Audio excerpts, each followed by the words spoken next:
প্রিয় শিক্ষার্থী বন্ধুরা, আজ আমরা উচ্চ মাধ্যমিক ক্লাস 12 সেমিস্টার 3 আসন্ন পরীক্ষার জন্য বাংলা ক এই বিষয়ে একেবারে চূড়ান্ত প্রস্তুতির অংশ হিসাবে ভাষা থেকে মোস্ট ইম্পর্টেন্ট প্রশ্নগুলো নিয়ে আলোচনা করব।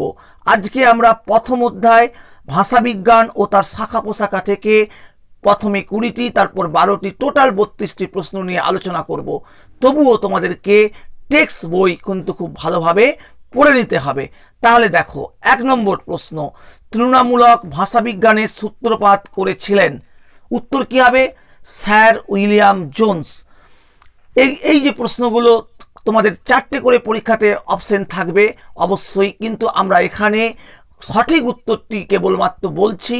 এবং তোমরা যদি তোমাদের এই যে ভাষাবিজ্ঞানের সিলেবাসটা, এটা তোমাদের আগের সিলেবাসেও ছিল এবং সেখানে যে প্রশ্নগুলো পড়েছিল সেগুলো এবারের জন্য খুবই ইম্পর্টেন্ট প্রশ্ন।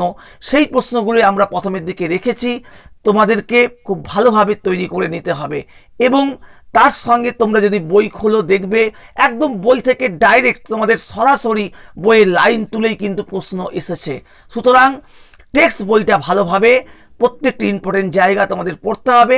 পড়লে তোমরা এখান থেকে 10-এ 10 নাম্বার খুব সহজেই কিন্তু পাবে। পরের প্রশ্ন, স্যার উইলিয়াম জোন্স সংস্কৃত ভাষার সঙ্গে যেসব ভাষার প্রচুর মিল খুঁজে পেয়েছিলেন তার মধ্যে কয়েকটি ভাষা হলো, কি কি? উত্তর হবে না গ্রিক, ল্যাটিন এবং ফার্সি। পরের প্রশ্ন 3 নম্বর, বর্ণনামূলক ভাষাবিজ্ঞানের আলোচ্য বিষয়গুলি হলো?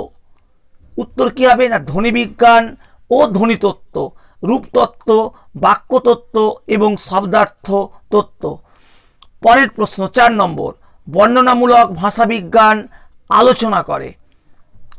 উত্তর কি হবে না সমকালীন প্রচলিত ভাষার গঠন রীতি নিয়ে। নেক্সট প্রশ্ন, বর্ণনামূলক ভাষাবিজ্ঞানের সূত্রপাত হয়েছিল 20 শতাব্দীর গোড়ার দিকে, প্রধানত ইউরোপ এবং পরবর্তীকালে মার্কিন যুক্তরাষ্ট্রে। এখান থেকে আরেকটা প্রশ্ন হতে পারে যে কোন দেশে এই বর্ণনামূলক ভাষাবিজ্ঞানের সূত্রপাত হয়েছিল।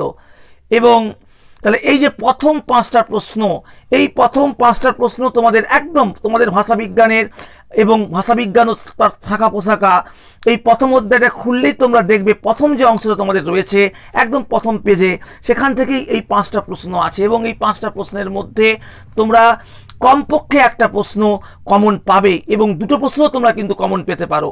তারপরে পরের প্রশ্ন 6 নম্বর, ভাষা সৃষ্টি ও প্রয়োগে মস্তিষ্কের কোন গোলার্ধ বিশেষ ভূমিকা গ্রহণ করে?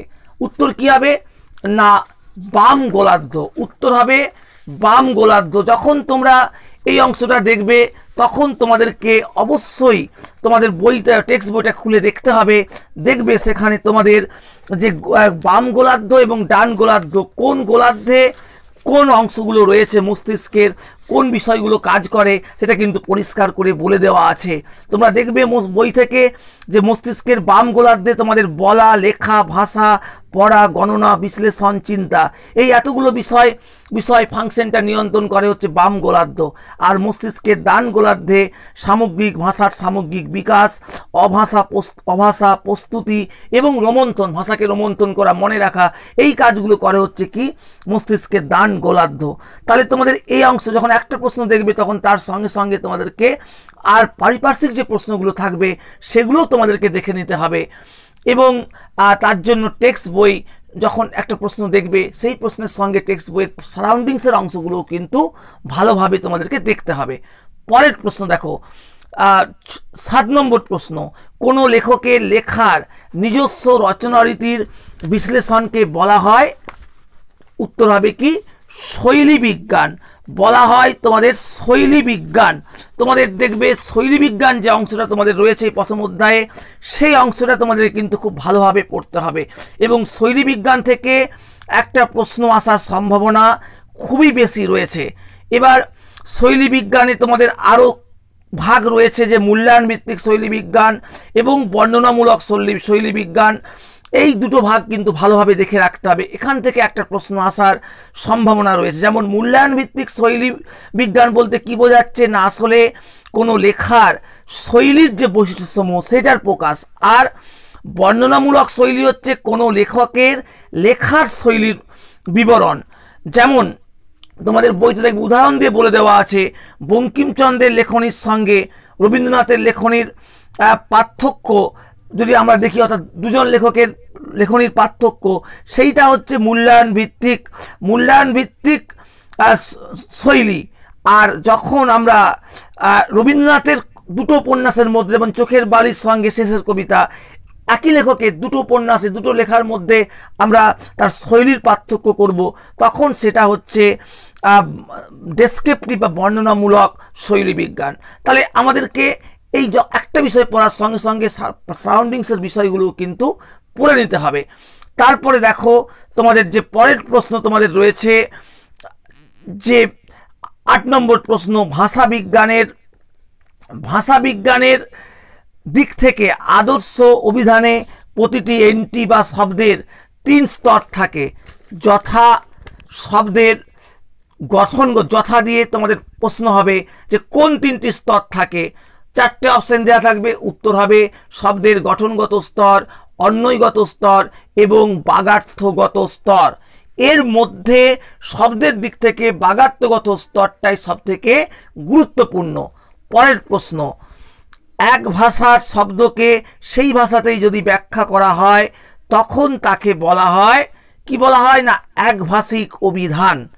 পরের প্রশ্ন, এক ভাষার শব্দ যখন অন্য ভাষায় ব্যাখ্যা করা হয় তখন তাকে বলা হয় কি না দ্বিভাষিক অভিধান। তাহলে এটা অভিধান থেকে তোমাদের এই প্রশ্নগুলো রয়েছে। পরের প্রশ্ন 11 নম্বর, ডিকশনারি শব্দটি প্রথম পাওয়া যায়, তোমরা বই খুললেই পাবে 1538 সালের স্যার টমাস এলিয়েটের ল্যাটিন ইংরেজি অভিধানে। এইটা হচ্ছে উত্তর। 4টে অপশন দেওয়া থাকবে। তারপরের প্রশ্ন, বাকযন্ত্রের সাহায্যে ধ্বনিগুলোর উচ্চারণ আলোচিত হয় যেখানে, সেটা কি না সেটাকে বলা হচ্ছে তা হলো ধ্বনিবিজ্ঞান।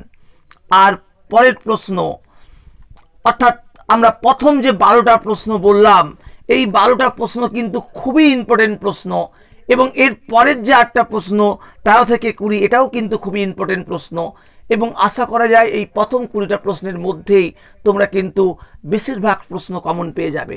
দেখো, উপন্যাস বা মহাকাব্য ও অন্যান্য আখ্যানে বহু শ্রেণীর বহু বিচিত্র চরিত্রের ভিন্ন ভিন্ন স্বর থাকে। মিখাইল বাখতিন এই বিষয়টিকে বলেছেন, কি বলেছেন? 4টে অপশন দেবে, উত্তর হবে বহুস্বরিতা। বা অন্যভাবে ঘুরিয়ে প্রশ্ন হতে পারে যে বহুস্বরিতা ধারণাটি দিয়েছেন, উত্তর কি হবে না মিখাইল বাখতিন। পরের প্রশ্ন দেখো, ভারতে অভিধান রচনার সূত্রপাত হয়েছিল যে জাক্সের নিরুক্ত থেকে। এটাও তোমাদের বইতে তোমরা পাবে। পরের প্রশ্ন 15 নম্বর, ফলিত ভাষাবিজ্ঞানের যে শাখায় মানব শরীরের ভাষার প্রকৃতি ও গঠনগত অবস্থান নিয়ে আলোচনা করা হয় তাকে বলা হয়, উত্তর কি হবে না স্নায়ু ভাষা বিজ্ঞান।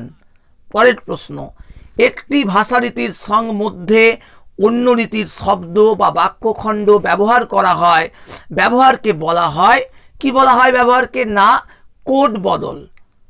4টে অপশন থাকবে, উত্তর হবে সঠিক উত্তর হবে কোড বদল। পরের প্রশ্ন 17 নম্বর, ভাষাবিজ্ঞানের একটি সংযোগমূলক বিভাগ হলো, 4টে অপশন উত্তর সঠিক উত্তর হবে অভিধান। পরের প্রশ্ন, ভাষার বিভিন্ন উপাদান ও উপাদানগুলির পারস্পরিক সম্পর্কের জাল বিন্যাসকে লাং বলেছেন। কে বলেছেন? 4টে অপশন উত্তর হবে ফেদিনা দা শ্বশুর। এখানে তোমাদেরকে বা লাঙের কথা কে বলেছেন? উত্তর হবে ফেদিনা দা শ্বশুর। অর্থাৎ ঘুরিয়ে ফিরে প্রশ্ন আসতে পারে, ম্যাটারটা মোটামুটি একই। পরের প্রশ্ন, ভাষাবিজ্ঞান কিসের চর্চা করে না মানুষের মুখের ভাষা, লেখার ভাষা নয়। লেখার ভাষা চর্চা করার ক্ষেত্রে অনেক জটিলতা রয়েছে, এবং ভাষাবিজ্ঞান সবসময় কিন্তু মানুষের মুখের ভাষা চর্চা করে, কারণ মুখের ভাষায় সবথেকে বেশি লোক কথা বলে, এবং এই ভাষা মুখের ভাষায় সবথেকে গুরুত্বপূর্ণ ভাষাবিজ্ঞানের কাছে। পরের প্রশ্ন, উপলক্ষ অনুযায়ী ভাষার বা উপভাষার যে বদল হয় তাকে বলা হয় কি? চারটে অপশন থাকবে, উত্তর হবে রেজিস্টার। পরের তাহলে প্রথম 20টা প্রশ্ন আমরা বলে দিলাম, মোস্ট ইম্পর্টেন্ট প্রশ্ন। এরপরে আমরা আরও 12টা প্রশ্ন বলবো। দেখো 21 নম্বর প্রশ্ন, ভাষা বৈচিত্র্যের ওপর গুরুত্ব আরোপ করে ড্যাশ দিয়ে চারটে অপশন, উত্তর হবে বর্ণনামূলক সমাজ ভাষা বিজ্ঞান। তারপরের প্রশ্ন খুবই ইম্পর্টেন্ট, বক্তা, শ্রোতা এবং উপলক্ষ এইগুলি সম্পর্কিত কার সঙ্গে? না বর্ণনামূলক সমাজ ভাষা বিজ্ঞানের সঙ্গে। পরের প্রশ্ন, পরিস্থিতি বা পরিপ্রেক্ষিত অনুযায়ী ভাষা যে পাল্টে যায় তার আলোচনা যেখানে থাকে তাকে কি বলা হয়? না তাকে বলা হয়, উত্তর হচ্ছে উপলক্ষ। পরের প্রশ্ন, মানব মস্তিষ্ককে ভাষা শেখার যন্ত্র বলেছেন কে? এটাও খুব গুরুত্বপূর্ণ প্রশ্ন, উত্তর হবে নোয়াম চমস্কি। বা এটাকে অন্যভাবে বলা যেতে পারে যে ল্যাঙ্গুয়েজ অ্যাকুইজিশন ডিভাইস বা ল্যাড কাকে বলা হয়? না মস্তিষ্ককে। পরবর্তীকালে যদিও তিনি এই ডিভাইস শব্দটার পরিবর্তে সিস্টেম কথাটা ব্যবহার করেছিলেন নোয়াম চমস্কি। পরের প্রশ্ন, মানুষের মধ্যেই থাকে ভাষা শেখার সামর্থ্য, এই তত্ত্বের কথা বা এ কথা কে বলেছেন? এটা উত্তর একই হবে আগেরটার মতোই, নোয়াম চমস্কি। পরের প্রশ্ন 26 নম্বর, আলংকারিক নির্বাচন বা রেথরিক্যাল চয়েস কথা কে বলেছেন? উত্তর হবে ভাষাবিজ্ঞানী মিলিচ। পরের প্রশ্ন, কোনো সমাজে দুটি ভাষাগোষ্ঠীর দুটি ভাষা যদি সমান্তরালভাবে থেকে যায় তখন তাকে কি বলা হয়? এই প্রশ্নটা খুব গুরুত্বপূর্ণ। আর দুটো ভাষাই সমান্তরালভাবে থেকে গেল তখন তাকে বলা হবে দ্বিভাষিকতা, বাইলিঙ্গুয়ালিজম। পরের প্রশ্ন 28 নম্বর, দেখো ভাষার বিজ্ঞানসম্মত চর্চার ধাপগুলি হলো, একদম প্রথমের দিকে তোমাদের এটা রয়েছে যে ধাপগুলো কি কি? না তথ্য, এক হচ্ছে তথ্য সংগ্রহ ও নথিভুক্তিকরণ, 2 তথ্য বিশ্লেষণ করে তার যথাযথ বর্ণনা, 3 হচ্ছে সরলীকরণ, 4 অনুমান বা হাইপোথেসিস, 5 যাচাই এবং তারপরে সর্বশেষ স্তর হচ্ছে ভাষার সূত্র নির্ণয়। এটাও তোমাদেরকে দেখে রাখতে হবে প্রথমের দিকের অংশ। পরের প্রশ্ন 29, ভাষার সঙ্গে সমাজের সম্পর্ক বা বিভিন্ন ক্ষেত্রে ভাষার অবদান বা প্রয়োগ আলোচনা করা হয় কোথায়? উত্তর হবে ফলিত ভাষা বিজ্ঞানে। অর্থাৎ ফলিত ভাষা বিজ্ঞান সব সময় কি করে? না ভাষার প্রয়োগটা আলোচনা করে। পরের প্রশ্ন, সমগোত্রজ ভাষাগুলোর মধ্যে তুলনা করে এবং তাদের উৎস ভাষাকে বা মূল ভাষাকে পুনর্নির্মাণ করে কে? না তুলনামূলক ভাষা বিজ্ঞান। পরের প্রশ্ন, শিশুরা কিভাবে কথা বলে, কিভাবে বাক্য তৈরি করে এবং এর বিশ্লেষণ যেখান থেকে আমরা পাবো সেটাকে কি বলা হচ্ছে? না মনোভাষা বিজ্ঞান। পরের এবং শেষ প্রশ্ন দেখো যে ভারতীয় আর্য ভাষা বিভিন্ন স্তর যেমন হচ্ছে পালি, প্রাকৃত, অপভ্রংশ, অবহট্ট মধ্য দিয়ে বাংলা ভাষার জন্ম দিয়েছে। এটা জানতে চর্চা করতে হবে, 4টে অপশন থাকবে। স্বাভাবিক কারণে ভাষার বিবর্তনটা এখানে বলছে, ফলে উত্তরটা হবে ঐতিহাসিক ভাষা বিজ্ঞান। কেস স্টাডির ক্ষেত্রে এই ধরনের প্রশ্ন কিন্তু আসার সম্ভাবনা রয়েছে। তাহলে তোমাদেরকে এবং তোমাদের এই 32টা প্রশ্নের মধ্যে 32টা প্রশ্ন ভালোভাবে তৈরি থাকলে তোমরা বাম দিক, ডান দিক এবং সত্য মিথ্যা এই ধরনের যাবতীয় প্রশ্নের উত্তর কিন্তু তোমরা অনায়াসেই করতে পারবে। তবুও শেষে তোমাদের আরেকবার আমি বলতে চাই যে তোমরা অবশ্যই তোমাদের যে টেক্সট বই সেখান থেকে সুন্দরভাবে ইম্পর্টেন্ট জায়গাগুলো একবার করে অন্তত ভালোভাবে পড়ে নেবে, তাহলে তোমাদের কোনো সমস্যার জায়গা কিন্তু থাকবে না। আজ তাহলে এ পর্যন্তই।